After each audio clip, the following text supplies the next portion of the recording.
સાસરે દેશમાં અને મા પાસે દીકરી થાય ત્યારે વધારે દીકરીને લાગે, કારણ માને છોડી જવાનું.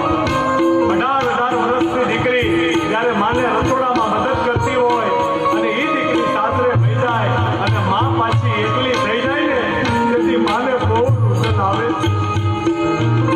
માને આગળ શું માગે? પણ દીકરી ઊભી રહે અને મા શું આપે? આ જગતમાં મા આપી શકે એવું બીજું કોઈ ના આપી શકે છે.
જ્યારે સાસરે વળાવતી વખતે ભાઈ નાનો હોય ને, ત્યારે બેન ભાઈના માથા ઉપર હાથ મૂકે કે ભાઈ, આપણા માતા પિતાને હવે હેરાન ન કરીશ અને પહેલાને છોડી જવું પડે, સાથે રહ્યા હોય, સાથે મોટા થયા હોય, એ ભાઈને છોડીને જ્યારે દીકરી જાય ને, ત્યારે દીકરીને બહુ દુઃખ લાગે બેનને.